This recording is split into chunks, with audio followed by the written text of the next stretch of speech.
a lot of you on the phone, you're probably wondering, how do I get all of this valuable data from one CNA into another CNA? The create new version feature, as well as the import from feature. So let's say you all have what I would call a dummy CNA out there. Some of you might also call it a template CNA full of, components, alternatives, recommendations, and unit types, and all the good stuff that you like to pluck out of and use in other CNAs to speed up and make yourself more efficient. So in the old days with your Excel files, you guys were copying and pasting, entire table sets back and forth, and that's great. We do give you the option to do something very similar here as well. So if you go to options on any of your assessments, you can use this create new version feature and confirm. And what this is doing is this is going through every single one of our prep screens here and making an exact copy of everything. So when it's finished, you'll see the little, what I call toast up there, that little green toast. And we'll actually go take a look at it. So this assessment ID was number 275 for simplicity. And the other one that we just created is going to be right on the top of the list now, number 300. So you can see the duplication there. There's another thing that we can do. So we're going to go ahead and go into this import from a CNA feature. And basically what this is doing is it's giving us a little mini search feature to look through all the CNAs that belong to you, that you have access to. And you can actually then just select whichever one. Now, my list is only one long, but your list will be much longer. And that's why we give you guys the ability to kind of search with different search parameters there to find the right one. And then notice down here, you have the ability to select any type, any different areas of the prep screen that you want to pull into the CNA. So this is the main difference between create new version and import from. If you guys, for demo purposes, say you only wanted to bring in the participants, right? You could just bring the participants from this one CNA and click import data. So now, we got the success message. If I go over to participants, there you go. There's all of our participants that you just saw me playing around with copy paste. And this also gives us the ability to import different things from different CNAs. So if my list, if I had 5 CNAs listed here, I could choose a different CNA and then maybe pull in the buildings for that CNA. So we can do that one at a time. We could also, if you really wanted to, just select all and bring them all in there. Or you can go one at a time. But let me bring the buildings in, and let me just show you one little small difference here. Whenever you import from, we're going to actually tell you where you got it from. So notice this little from quad 0, 4 zeros. That's basically saying we got this from CNA ID number 0000, which is just the last 4 digits of this number right here. So the neat thing is you could actually pull buildings in from 2 different CNAs and it will collate them into this current CNA. So I think you guys can imagine the kind of the different types of template or dummy CNAs that you can have out there for different situations. And then if you wanted to mix and match those situations, I would highly recommend using import from.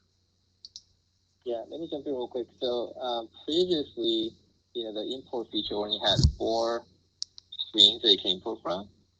So having heard one of the feedbacks, we decided to expand that.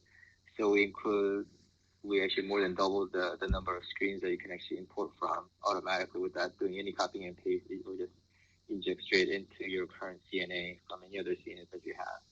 Now, when we tried to do that, we quickly ran into this notion that when you're pulling in like components or buildings or sites or unit types, a lot of them are all related information or they're codependent data. And so we actually Pete spent a lot of time kind of ingeniously figuring out, how to bring in these data without mixing, like the same unit type name from multiple CNAs, for example. So what we're showing you today is a way for you to bring in, let's say, one measure, one bath from one CNA template. You bring that in, and then you're also able to bring in one measure, one bath unit type from another CNA. They may have the same name, but now the system has a way to distinguish the two. So now you can pull in one bedroom, one bath unit type from multiple CNAs. So maybe one on one CNA, you have the one bedroom, one bath that's like 700 square foot large. Maybe the other one you have 800 square feet. But you could bring them both into or dump them both into a single CNA now using this info function. So that particular chart right there shows two CNAs, 100,000 and 100,002, or test one and testing for two. Yep.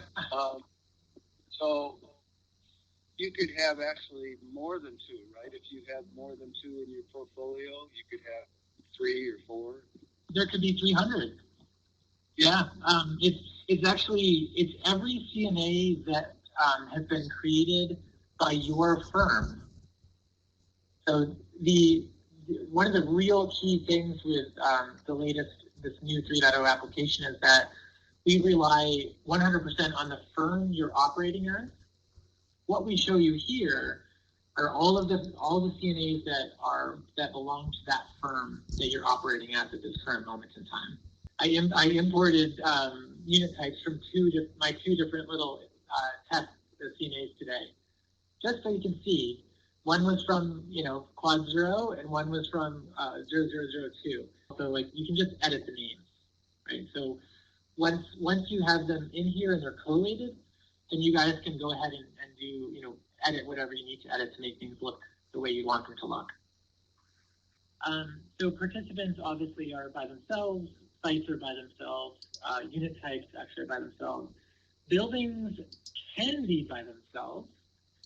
If you guys had noticed what I did before, I imported those buildings, and then if you notice there was a little red exclamation mark, that just shows you that you can import and set up your buildings before you have your site set up. So that's, if you notice here, you've got a little field that's marked in orange actually. Orange indicates that you don't have to do it today, but before you submit it to HUD, it has to be done. Then let's go back here. So from there on out, though, we've got some dependencies that, like Kevin was mentioning. Units and common spaces, as you all know, depend on what site and what building the unit belongs to, and also what site and what building the common space belongs to. So you'll notice that we kind of try to help you along. So we automatically check the boxes for sites and buildings, so that way those dependencies are met.